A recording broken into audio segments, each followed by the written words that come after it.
Good morning students. अरियमा ज्ञान संबोधि में आप सभी का स्वागत है।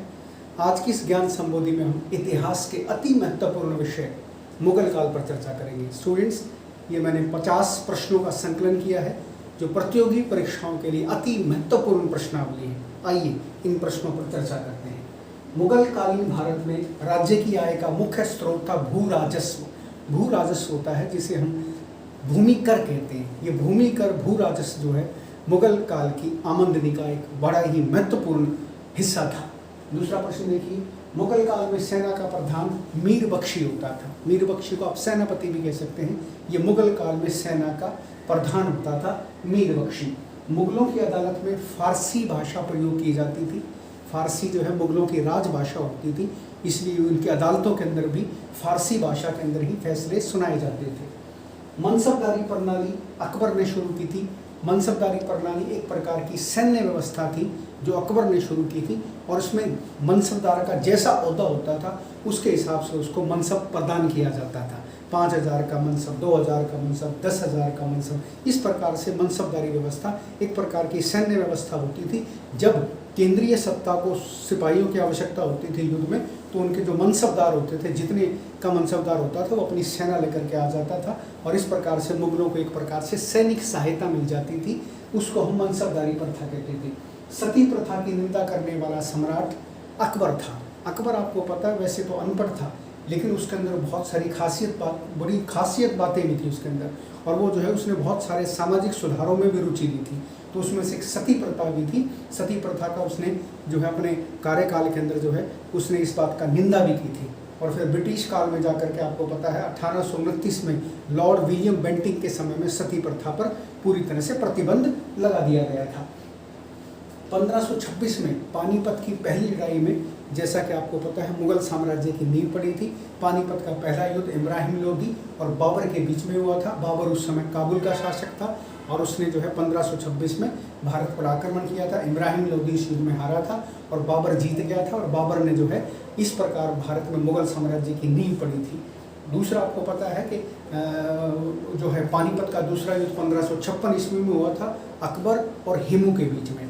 और पानीपत की तीसरी लड़ाई हुई थी 1761 में अहमद शाह अब्दाली और मराठों के बीच में।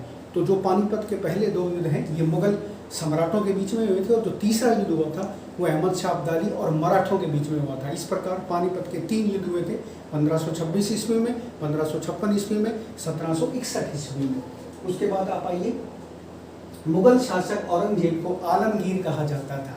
उस समय उपाधियां दी जाती थी कि तो उस प्रकार से जो है औरंगजेब आपको पता है मुगल काल का सबसे अंतिम शक्तिशाली शासक था, जिसने जो है करीबन 50 साल तक भारत पर शासन किया था। जिस प्रकार से अकबर ने 50 साल तक शासन किया था 1556 से 1605 तक, ठीक उसी प्रकार औरंगजेब ने भी भारत पर 50 सालों तक शासन किया था। 1658 के आसपास उसने शासन किया था और 1707 तक वो गद्दी पर बैठा रहा था। तो वो बड़ा शक्तिशाली शासक था, उसको आलमगीर के नाम से जाना जाता है। मुगल शासक हुमायूं ने 2 बार शासन किया था।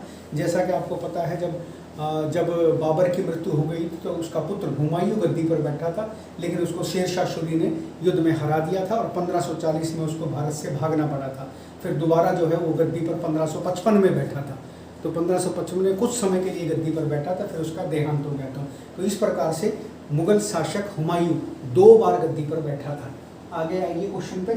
बहादुर शाह जफर द्वितीय अंतिम मुगल सम्राट था। यदि हम मुगल शासकों की बात करते हैं तो पहले मुगल सम्राट थे बाबर, जिन्होंने पानीपत के पहला युद्ध जीत करके भारत में मुगल साम्राज्य की नींव डाली थी। और अंतिम मुगल सम्राट थे बहादुर शाह जफर द्वितीय, जो 1857 की क्रांति का जिनको नेता चुना गया था, और बाद में उनको अंग्रेजों ने कैद करके उनकी आयु को देखते हुए, क्योंकि उनको फांसी नहीं दी जा सकती थी, इसलिए उनकी आयु को देख करके उनको कैद करके रंगून भेज दिया गया था। रंगून जो म्यांमार की उस समय कैपिटल होती थी, वहीं उनका देहांत हुआ था। तो अंतिम मुगल सम्राट थे बहादुर शाह जफर द्वितीय। उसके बाद आप आइए, मुगल साम्राज्य की 2 प्रसिद्ध राजधानियां थी, आगरा और दिल्ली। मुगल काल में 2 बड़ी प्रसिद्ध राजधानियां थी, आगरा और दिल्ली। आगरा जो है आपको पता है शाहजहां के समय में भी राजधानी थी। फिर आगरा से जो है शाहजहां ही दिल्ली राजधानी लेकर के आया था। अकबर के समय में राजधानी वहीं थी, जहांगीर के समय में भी राजधानी वहीं थी। लेकिन जब शाहजहां गद्दी पर बैठा तो दिल्ली जो है कैपिटल बनाई गई थी मुगल काल की दूसरी, इसलिए शाहजहाँ को भवन निर्माण का इंजीनियर भी कहा जाता है। उसने दिल्ली का लाल किला बनवाया था, दिल्ली की जामा मस्जिद बनवाई थी, इसलिए उसको मुगल काल में भवन निर्माण का इंजीनियर कहा जाता है। उसने बहुत सारी ऐतिहासिक इमारतें बनवाई थी। दिल्ली की जामा मस्जिद शाहजहाँ के द्वारा ही बनवाई गई थी और विश्व प्रसिद्ध अजूबों में ताजमहल भी शाहजहाँ के द्वारा बनवाया गया था। आगे देखिए, राजधानी को आगरा से दिल्ली शाहजहाँ लेकर आया था। अभी मैं आपको बता चुका हूँ मुगल राजवंश में कुल 19 शासक हुए हैं। जैसा कि आपको पता है मुगल काल में कुल 19 शासक हुए हैं। जैसे मोटे मोटे नाम मैं आपको बता सकता हूँ, जैसे बाबर था, उसके बाद हुमायूं गद्दी पे बैठा, उसके बाद जो है अकबर गद्दी पे बैठा, फिर जहांगीर गद्दी पे बैठा, फिर शाहजहाँ गद्दी पे बैठा, फिर औरंगजेब गद्दी पर बैठा। इस तरह से बदलते रहे। कभी जो है बहादुर शाह प्रथम गद्दी पर बैठा, शाह आलम गद्दी पर बैठा, उसके बाद बहुत सारे फरूख शिया गद्दी पर बैठा, मुगल जो है मोहम्मद शाह रंगीला गद्दी पर बैठा, बहादुर शाह जफर द्वितीय गद्दी पर बैठा, मुअज्जम गद्दी पर बैठा। तो इस प्रकार से मुगल काल में कुल 19 शासकों ने जो है मुगल काल की गद्दी को सुशोभित किया और भारत पर शासन किया। बाबर की आत्मकथा बाबरनामा तुर्की भाषा में लिखी गई है। 2 ही मुगल सम्राट ऐसे हुए हैं जिन्होंने अपनी आत्मकथाएं लिखी। एक तो बाबर ने लिखी थी तुझके बाबरी, और एक जहांगीर ने अपनी आत्मकथा लिखी थी जिसे तुझके जहांगीरी के नाम से जाना जाता है। तो कई बार एक प्रश्न पूछा जाता है कि मुगल काल में कौन से 2 बादशाहों ने आत्मकथा लिखी थी, ऑटोबायोग्राफी लिखी थी? तो बाबर और जहांगीर ने, इन दोनों ने अपनी आत्मकथाएं लिखी थी। तमगा नामक कर बाबर ने बंद कर दिया था। तमगा नामक कर बाबर ने बंद कर दिया था। एक प्रकार का कर था और जो है ये मुगल काल में लिया जाता था। बाबर ने इसको बंद कर दिया था। शेर मंडल पुस्तकालय हुमायूं ने बनवाया था। शेर मंडल पुस्तकालय जो है हुमायूं के द्वारा बनवाया गया था। दिल्ली के अंदर जब आप जाते हैं तो चिड़ियाघर के साथ एक बिल्डिंग है पुराना किला, उस पुराने किले के अंदर ये आपकी बिल्डिंग होती थी शेर मंडल। इसे जो है पुस्तकालय कहा जाता है।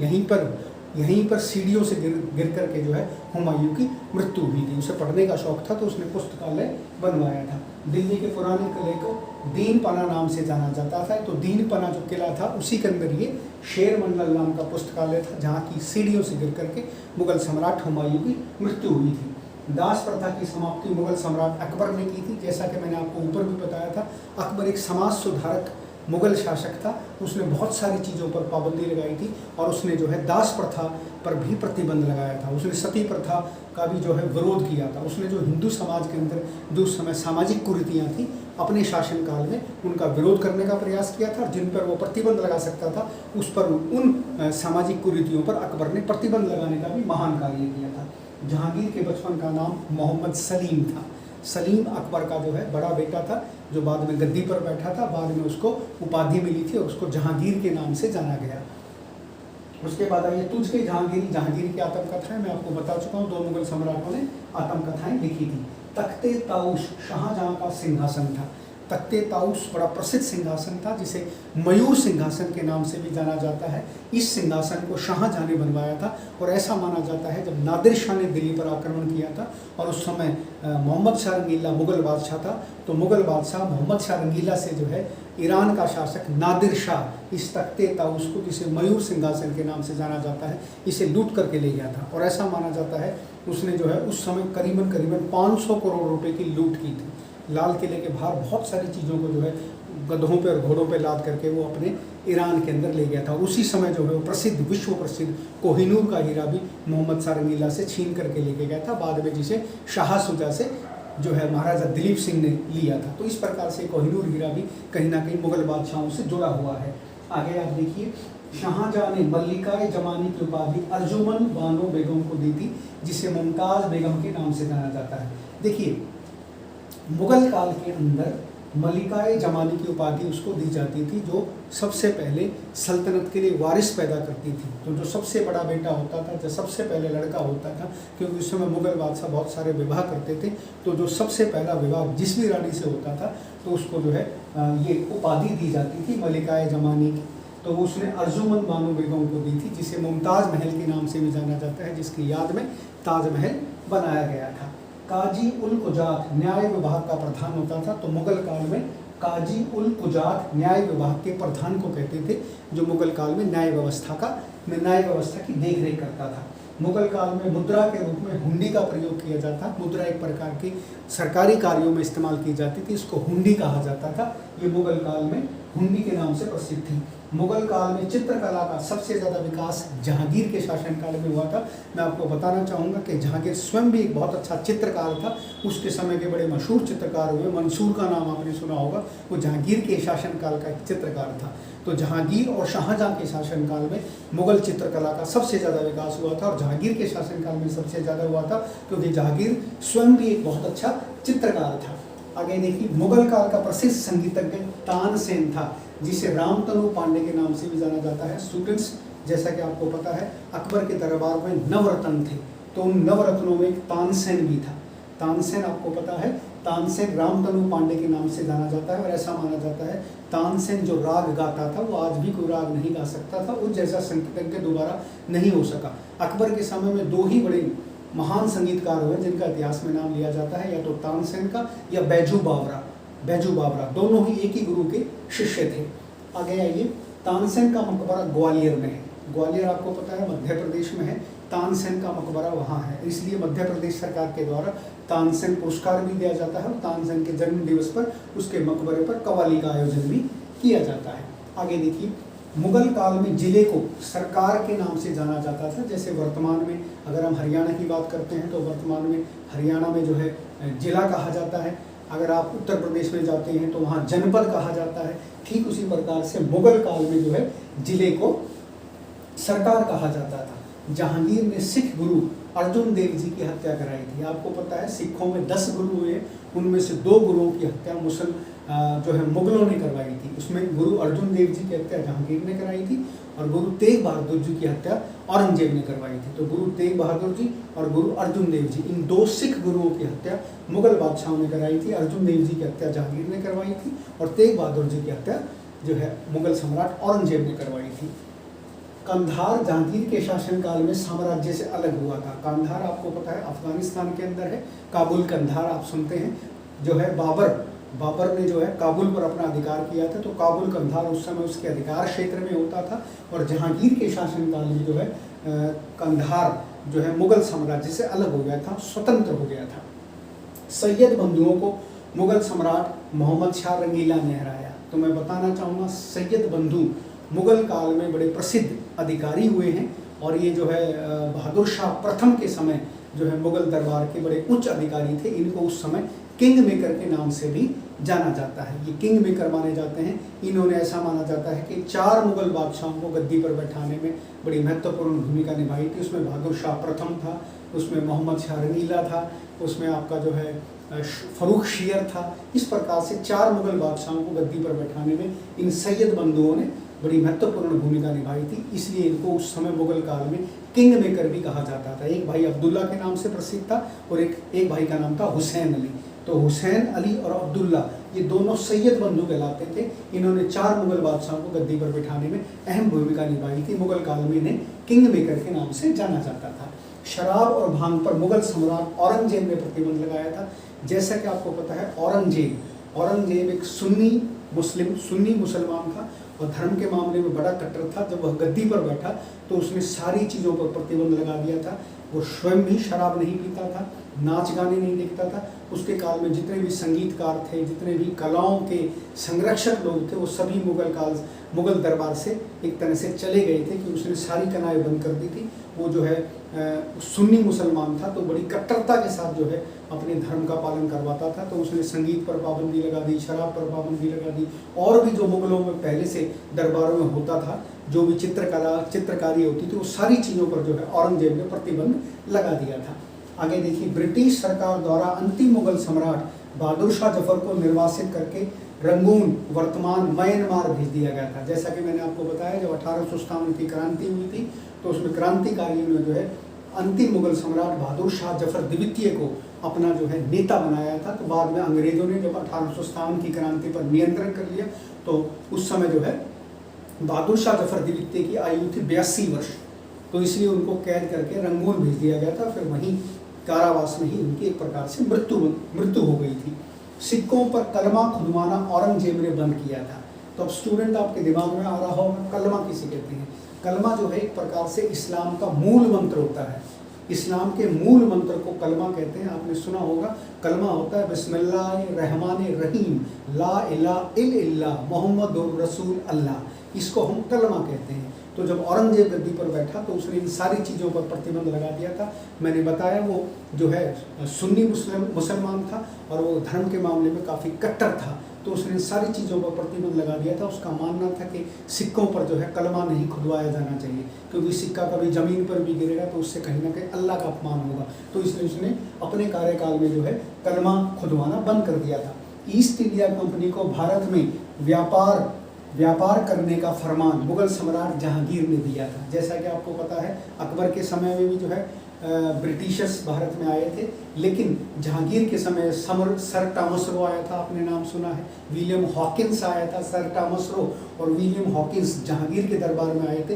तो जहांगीर ने उन्हें जो है मुगल काल में जो है मुगलों के साथ व्यापार करने की आज्ञा दी थी और भारत में ईस्ट इंडिया कंपनी की आगे जाकर के स्थापना हुई थी। और जैसा कि फिर आपको पता है ईस्ट इंडिया कंपनी बाद में जो है ब्रिटिश सरकार के अधीन आ गई थी और फिर बाद में उन्होंने कई सौ साल हमारे देश पर अधिकार किया, हमें गुलाम बनाए रखा। बाबर फरगना का मूल निवासी था। 1495 में बाबर फरगना की गद्दी पर बैठा था। वर्तमान में फरगना उज्बेकिस्तान में है। जैसा कि आपको पता है बाबर मूल रूप से फरगना का रहने वाला था। फरगना वर्तमान में उज्बेकिस्तान में है। उज्बेकिस्तान रूस वाला इलाका है, यूक्रेन उज्बेकिस्तान, तो ये वहाँ फरगना है। फरगना में इसका जो पिता था उमर शेख मिर्जा, वो फरगना की गद्दी पर बैठा था।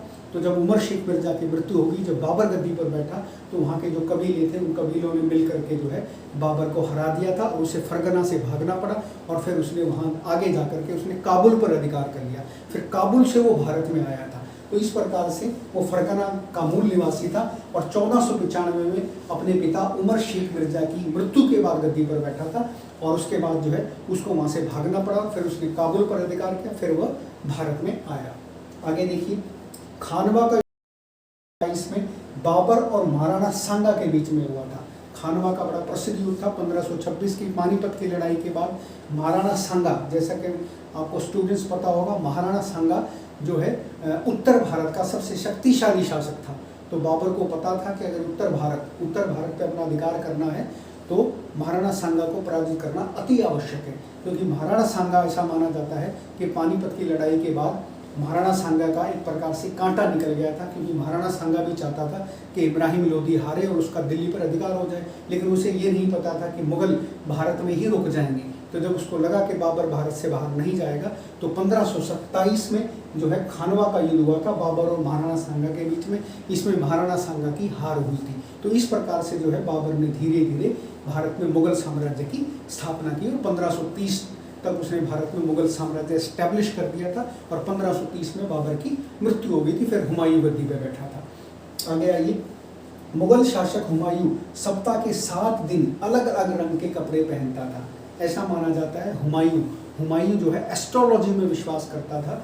इस वजह से जो है उसके जो पुरोहित होते थे, जो उस समय के मुस्लिम पुरोहित होते थे, उन्होंने उसे बता रखा था कि अगर आप 7 दिन आपको पता है सप्ताह में 7 दिन होते हैं, यदि आप अलग अलग रंग के कपड़े पहनेंगे तो आपका जो है नक्षत्र विज्ञान, आप पे ग्रहों की स्थिति ठीक रहेगी और आप हमेशा लंबे समय तक भारत पर शासन करेंगे।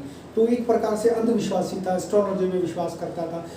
तो इस प्रकार से जो है वो हफ्ते में 7 दिन अलग अलग प्रकार के कपड़े पहनता था। ये बड़ा प्रसिद्ध प्रश्न आता है। बाकी किसी भी मुगल बादशाह में ऐसी बात नहीं थी, किसी भी मुगल बादशाह में जो है इस तरह की सनक नहीं थी। ठीक है, आगे आइए। मुबैयान पद शैली का जन्मदाता बाबर था। मुबैयान एक पद शैली होती है जिसमें पोइट्री लिखी जाती है। बाबर जो है लिखने का भी शौकीन था। उसने अपनी आत्मकथा लिखी तुझके बाबरी, और उसने जो है बहुत सारे तुर्की भाषा के अंदर पद भी लिखे हैं, कविताएं भी लिखी। तो वो जो मुबैयान शैली है पद्य की, वो बाबर के द्वारा ही शुरू की गई थी भारत में। आगे आइए, गुजरात विजय के उपलक्ष्य में अकबर ने बुलंद दरवाजा बनवाया था। बुलंद दरवाजा आपको पता है उत्तर प्रदेश में है।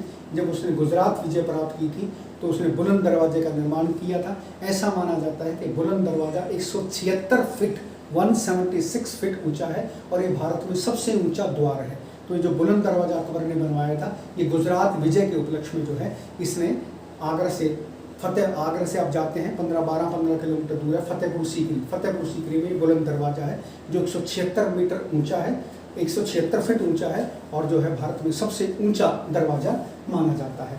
आगे आइए, टोडरमल अकबर का वित्त मंत्री था, भू राजस्व सुधार किए थे। जैसा कि आपको पता है मुगल काल में टोडरमल को जो है लैंड रिफॉर्मर्स के नाम से भी जाना जाता है।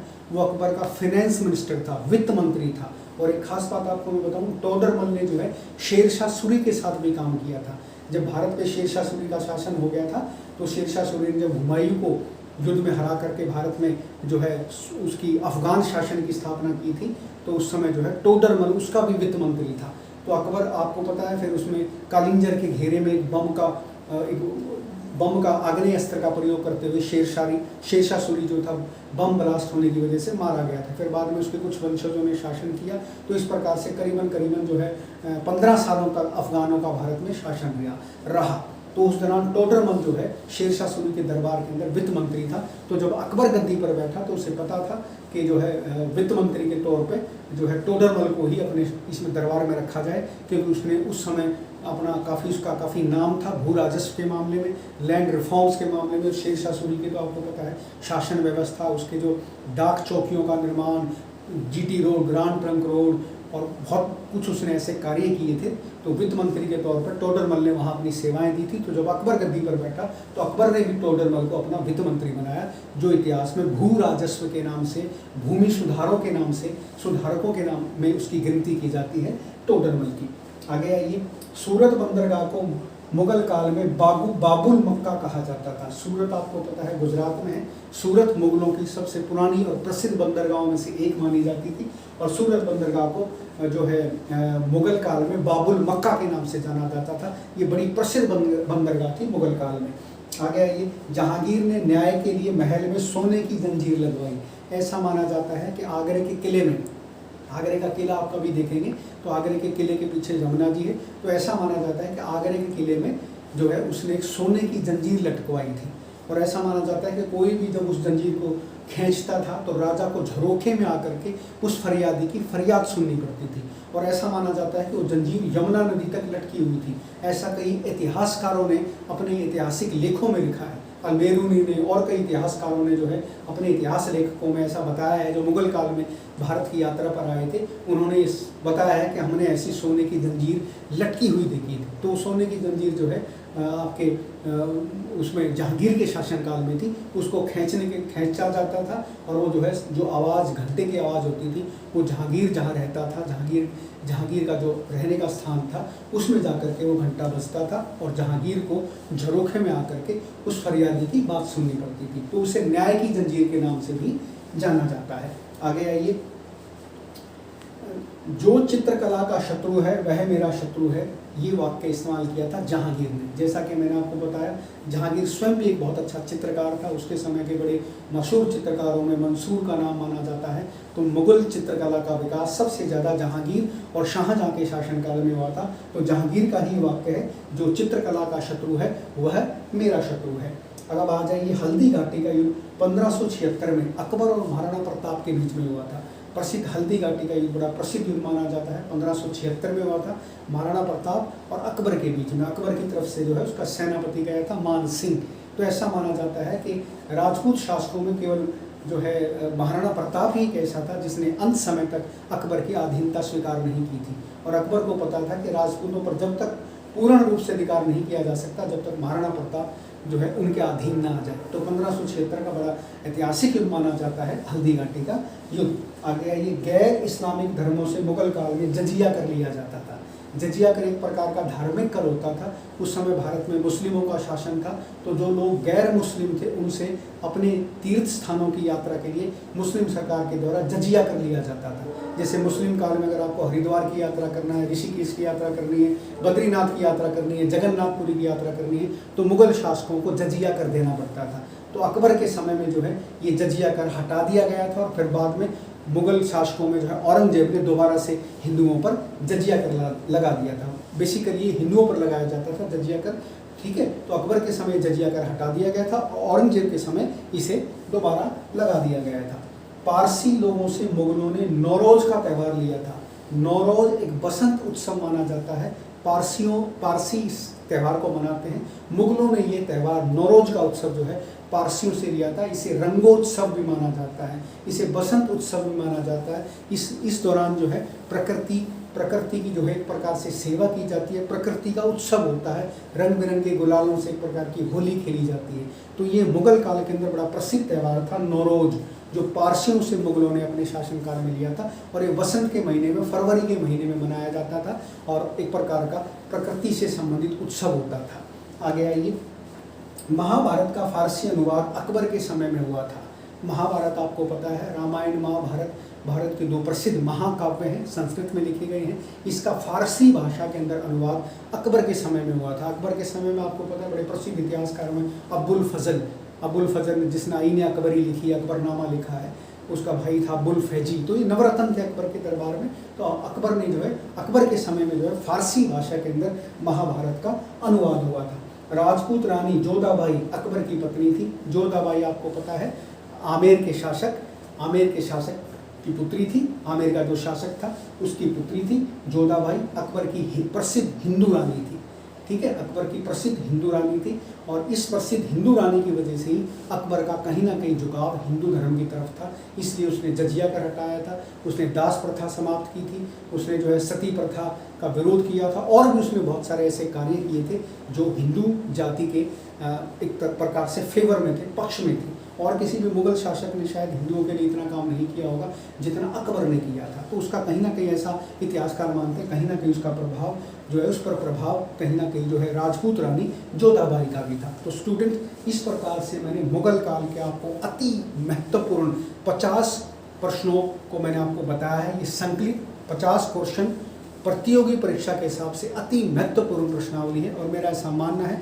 आप कोई भी प्रतियोगी परीक्षा देंगे, इन 50 प्रश्नों में से आपको कोई ना कोई मुगल काल का प्रश्न देखने को जरूर मिलेगा। अगले किसी एपिसोड में, अगले किसी वीडियो में फिर दोबारा से मैं कोई नया वीडियो लेकर के आपसे फिर रूबरू होता हूँ। तब तक के लिए धन्यवाद।